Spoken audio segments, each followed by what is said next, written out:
So today I'm talking about relationships, specifically how relationships are good teachers. And for me specifically, I guess I'm going to talk about how I am grateful for my last relationship. Even though things did not work out, the breakup was not great, I'm still grateful for my last relationship because it was my first adult relationship. That was official, like boyfriend girlfriend. We was in a relationship, so that's one of the things. But yeah, I'm grateful because I learned a lot about myself. I learned a lot about what I want in a relationship, in my next relationship, what I don't want.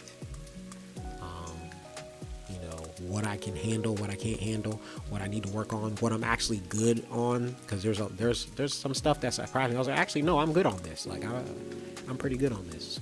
Some stuff I need to work on. So I'm here to tell you, like, relationships can be good teachers. You know, because man, will they make you look at yourself, and also relationships will teach you what you like and what you don't like, and what's something you're good. So I know for me specifically, one thing about relationships, or I would say that I did like, that I noticed, is first of all, like, to know what it's like to have somebody that wants to interact with you, that shows effort, not just says it, but shows effort to interact with you. Physically is pretty cool, and it's pretty dope. Like, somebody that actually wants to spend time with you, somebody that actually like wants to be around you is pretty cool. And somebody that wants you sexually, it's pretty cool. you know so that's definitely something I'm definitely grateful for in my last relationship.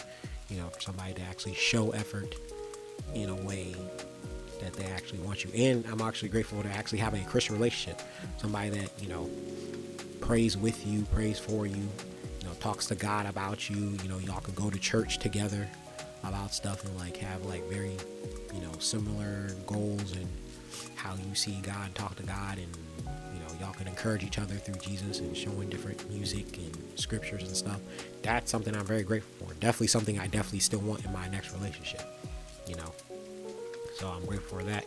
And something I also found out about myself, like I found out like character wise, like I'm pretty good when it comes to relationship, because that's one thing I always like didn't know if I was like, oh, if I get in a relationship, am I going to be able to, like, as a man, am I going to be able to lead? Am I going to be able to, like, because you're supposed to lead and you're supposed to like be an example and like show the fruits of the spirit and be serious about God and pray and read the Bible. Like I was doing all that in my last relationship, and I was like, oh wait, character wise, I'm good. Like I said, we pray. I would call my girlfriend. I would ask her how it did. I would pray for her, send her scriptures.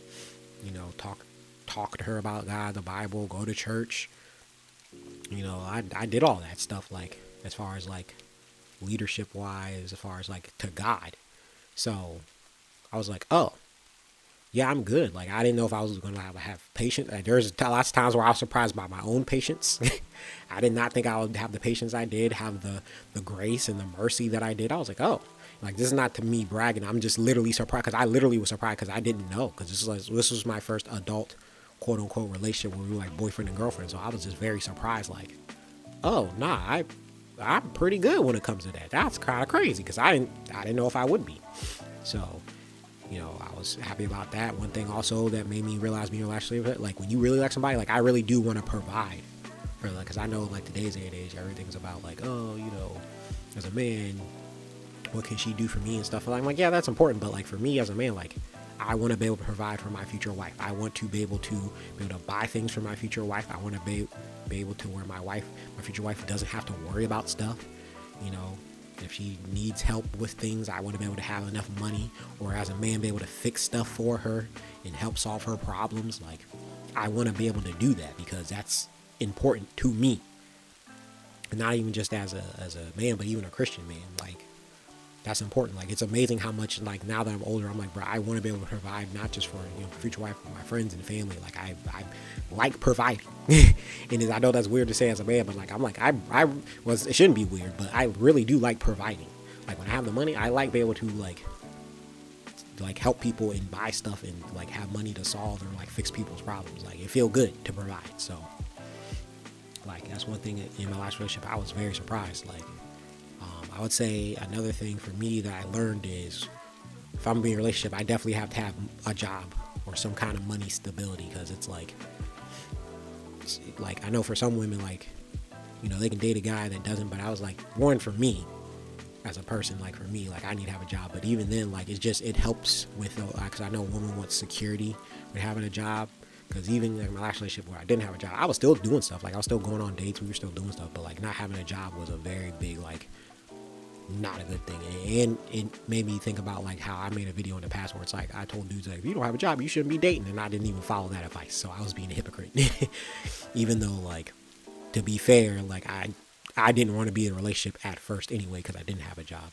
But I realized how much of it important it is in having a job, and I also realized how much it is important of like knowing yourself, because at the time I didn't know what I wanted to do. I didn't know who I was as a person, and that also, like, I know contributed to a lot of stress and like things in a relationship. And me knowing who I am now and what I want to do and having clear goals set, like I know that's something that, you know, helps, you know. So I know for me, what I would desire from my partner relationship, I need somebody that understands introverts, because I'm an introvert. So there's going to be times I need my space, and I'm just going to need somebody that understands that I need my space without getting offended. I'm going to need somebody that, you know, is not super clingy, and I'm gonna need somebody that, you know, allows me to have my space and without being, you know, being like, oh, why don't you want to hang out with me, when it really has nothing to do with them. You know, I'm gonna need somebody that also is just not selfish. As a man that wants to provide, like, I need reciprocation. So I'm gonna need you to not be selfish. I'm gonna need somebody that is going to be able to show me love the way I need it. It's for love language wise, I know for me, like, acts of service is a big thing for me. Like that's my number one love language, and I need that. I need you can't just say you love me and then when I ask you to show me, you know, love in a certain way, you just not do it. But I'm out here fulfilling all your needs. So I know for my next partner, like she need to be able to be like, okay, yeah, acts of service here, let me do that. Let me show you how, not just be like, oh, I love you, and let me show you love in this way. But I'm like, when I specifically be like, hey, I need love shown to me in this way. Can you do that? I'm gonna need you to do that in my next relationship. So that's something for me. Like, I realize like how important it is, like having somebody that works out and wants to be healthy. Like, cause you know, I work out. Do I work out consistently all the time? No, but like I work out and I try to be healthy, and that's important. You know, I need somebody that's open-minded. I need somebody that's good at budgeting their money. Like, you just can't be spending money recklessly and just like, cause I'm a budgeter and whatever, but you can't just be spending money recklessly and not caring about your budget. Like, I need somebody that's like, yeah, we have a good budget. You know, I would like somebody to have similar hobbies as mine. Is it a necessity? No, but it makes things easier. And if we don't, you gotta at least be open to it. So, you know, that's important to me. But another thing that's important that I learned about me and myself is just sacrifice, not just for yourself, but other people.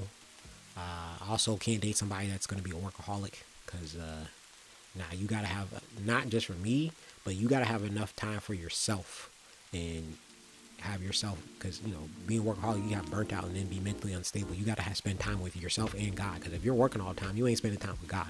And I'm like, I need you to be spending time with God, you know. And I know for me, I need somebody that's going to be a helpmate, because of what I'm doing right now, especially my goals. I need somebody to come alongside me and help me, because I'm going to need help. Like, if you're not trying to do that, that's just a distraction. That's why I feel like, even though I'm not ready to date right now because I'm kind of on my grinding season, like, basically, if you're going to be with me, you're going to have to help me. There isn't, because other than that, it's just a distraction. Because I'm like, I have specific goals and specific things I want to do, and I'm like, you got to come along. Basically, your goals have to match mine, and then we help push each other. So, like, that's important. And like I said, you can't be selfish and everything is about you. You know, like I said, I'm big on reciprocation. So reciprocation is a big thing for me. You have to learn how to reciprocate, or you have to know how to reciprocate, because it's just like, if you're not, it ain't gonna work out. And it is what it is. But yeah, relationships are definitely good teachers. Like I said, it teaches you to hold yourself accountable. It teaches you, like you said, what you want in a partner, things you can kind of confirm, what you don't want in a partner, things are like, okay, I can't deal with that. there's no way I can deal with that anymore, because you thought you could, and it's like, nah, I can't. So that's why I said, for me, I'm definitely grateful for my last relationship. I don't really have a lot of bad stuff to say about my ex, because I'm just like, yeah, I mean, like I said, we both had our issues, we both had our stuff, but at the same time, like, I don't regret it. It's not a thing I regret, being in a relationship. If you asked me that a year ago, I definitely probably wouldn't be saying the same thing. But now that I'm older and more mature, I'm just like, yeah, like I said, I've definitely learned a lot from being in a relationship, and I know what to look for, and I know what I want and what I won't deal with. So that's all I'm really here to tell y'all. Like, when it comes to relationships, they're good teachers, and you gotta learn from them. You don't want to keep making the same mistakes over and over again, because at that point, you just hurting yourself. So when you be in relationships, like, yeah, we don't want breakups and we don't want heartache, but when you go through breakups and heartaches, use that as a learning opportunity to learn about yourself. So when you get in the next relationship, hopefully it lasts. Because I know for me, I'm aiming for marriage. As a Christian godly man, like, that's what I've always been aiming for. I've been aiming for that since college. Actually, before college, even high school, but especially since college, like, I've been aiming for marriage. That's my number one thing. So, married to a godly woman, godly spouse. So that's why, if that's your aim, to be in a relationship during marriage, yeah, learn from it so you can hold yourself accountable, you can do better yourself. And then you can, like I said, look at your partner, look at what you want in a partner, because a lot of people don't even know what they want in a partner. I suggest you making a list of, like, stuff that's necessity, maybe not just physical stuff, but stuff like personality wise, like, are they kind, are they nice to you, like, do you have similar goals, do you have hobbies, like, not just physical stuff, because a lot of people just look at the physical. Oh, I want a girl that has this kind of body, or I want a man that makes this kind of figure, and I'm just like, bro, like, that stuff fades, bro. The personality and how they are as character, that stays. So that's why you got to look at that. But yeah, relationships, learn about relationships and stuff, it's important. And all I'm gonna say is, if you're gonna be selfish and everything is about me type of attitude, don't be in a relationship. A relationship is about serving. It's about doing stuff for the other person and helping the other person. It's not always about you. Are there some things that are going to be about your relationship? Obviously, yeah. But if you're having this mentality, if everything is about you and everything has to be your way, don't be in a relationship, because it's not going to work out. Eventually, that joint's going to end. So that's all I have to say about that. Relationships are good teachers, and you can learn from them. All right. Peace out. Have a great day. See y'all day.